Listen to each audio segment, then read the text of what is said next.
இந்த உலகத்தில் மனிதனுடைய நடவடிக்கைகளால் அழிக்கப்பட்டு இன்று இந்த உலகத்தில் இல்லாமல் போன உயிரினங்களுடைய பட்டியல் மிக நீண்டது.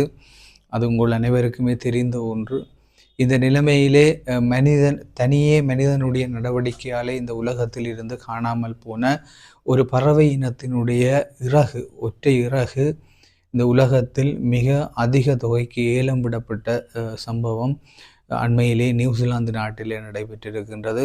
சுமார் 28,400 அமெரிக்கன் டாலர் தொகைக்கு அந்த ஒற்றை இறகு ஏலம் விடப்பட்டிருக்கின்றது.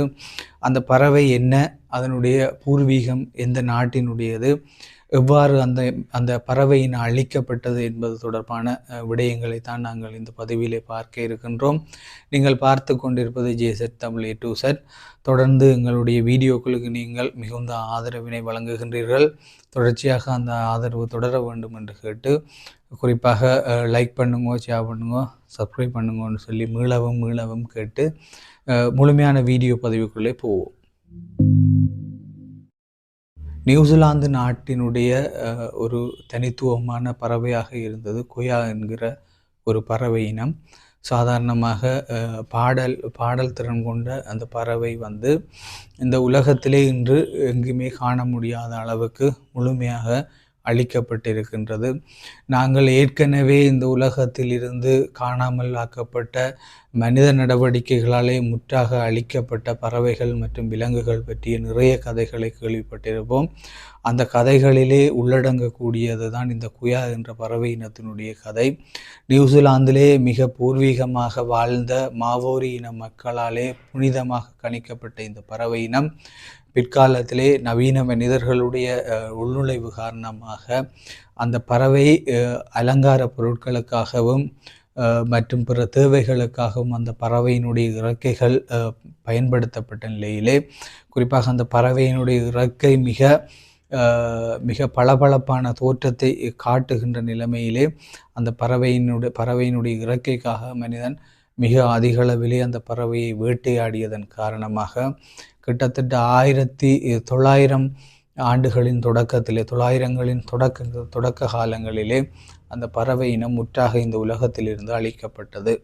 குறிப்பாக அந்த பறவையியல் ஆய்வாளர்கள் குறிப்பிடுகின்ற விடயம் என்னவென்று சொல்லி சொன்னால், அந்த பறவை 1907ஆம் ஆண்டு இறுதியாக உத்தியோகபூர்வமாக அவதானிக்கப்பட்டதாக குறிப்பிடுகின்றார்கள். அதற்கு பின்னர் பல இடங்களிலே அவை அவதானிக்கப்பட்டதாக கூறப்பட்டாலும் அவை எந்த விதமான ஆதாரங்களையும் கொண்டிருக்கவில்லை என்பது பறவையியல் ஆய்வாளர்களுடைய கருத்தாக இருக்கின்றது. இந்த நிலைமையிலே உத்தியோகபூர்வமாக 1907ஆம் ஆண்டிற்கு பின்னர் அந்த பறவை இனம் முற்றாக அழிக்கப்பட்டது என்பதுதான் வரலாறு.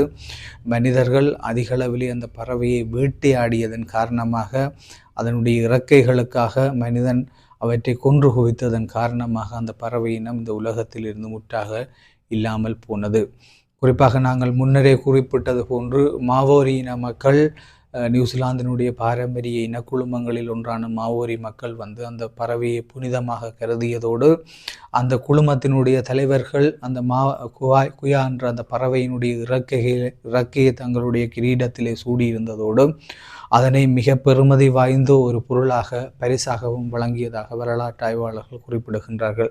இந்த நிலைமையிலே மிக நுண்ணியமாக பாதுகாக்கப்பட்ட அந்த பறவையினுடைய இறக்கை மிக அண்மையிலே கடந்த சில நாட்களுக்கு முன்னர் நியூசிலாந்திலே ஏலம் விடப்பட்ட போது அதனுடைய கணிப்பீட்டு தொகையாக, அதாவது உத்தேச எதிர்பார்ப்பாக 3000 அமெரிக்கன் டாலர் எதிர்பார்க்கப்பட்ட நிலையிலே இந்த உலகத்திலேயே அதிக விலைக்கு ஏலம் விடப்பட்ட பறவையின் இறக்கை என்ற சாதனையை படைத்து சுமார் 28,400 அமெரிக்கன் டாலர்ஸுக்கு அந்த பறவையினுடைய இறக்கை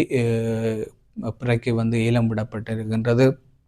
கண்ணாடி பெட்டிகளிலே புற ஊதா கதிர்களுடைய தாக்கத்தை தவிர்க்கும் வகையிலே பாதுகாக்கப்பட்ட அந்த இறக்கை இன்றும் அதே பளபளப்போடு இப்போதுதான் புதிதாக பெறப்பட்டது போன்று காட்சியளிப்பதாக அவர்கள் இந்த ஏலத்திலே கலந்து கொண்டவர்கள், அந்த ஏலத்தினுடைய ஏற்பாட்டாளர்கள் குறிப்பிடுகின்றார்கள். இந்த உலகத்திலே மனிதனுடைய தேவைகளுக்காக, குறிப்பாக அலங்கார பொருட்கள் மற்றும் பிற தேவைகளுக்காக, குறிப்பாக கஸ்தூரிமான் என்ற இனம் மனிதனுடைய வாசனை திரவிய உற்பத்திக்காக அந்த மான் அதிக அளவிலே வேட்டையாடப்பட்டு இன்று அழிந்து வருகின்ற நிலைமையிலே இருக்கின்றது. அதேபோல் கொம்பு வைத்த காண்டாமிருகம் அழிக்கப்படுகின்ற நிலைமையிலே இருக்கின்றது. அப்படி இந்த உலகத்திலே ஒவ்வொரு நாடுகளிலும் அந்தந்த நாடுகளுக்குரிய தனித்துவமாக அந்தந்த நாடுகளிலே வாழ்ந்த அதிகளவான பறவை இனங்கள், சிற்றுயிர்கள் மற்றும் உயிரினங்கள் அழிக்கப்பட்டு முற்றாக இந்த உலகத்தில் இருந்து இல்லாமல் போயிருக்கின்றன. மனிதர்களாக நாங்கள் ஒவ்வொருவரும் நம்முடைய சூழலில் இருக்கின்ற ஒவ்வொரு உயிரினங்களையும் பாதுகாப்பதற்கும் அவற்றை கண்காணித்து பேணுவதற்கும் பொறுப்பு வாய்ந்தவர்கள் என்பது நாங்கள் எங்கள் மனங்களிலே இருத்தி கொள்ள வேண்டிய ஒரு விடயம் என்று கூறி நாளை மீண்டும் ஒரு வீடியோவில் பதிவிலே சந்திப்போம். நன்றி, வணக்கம்.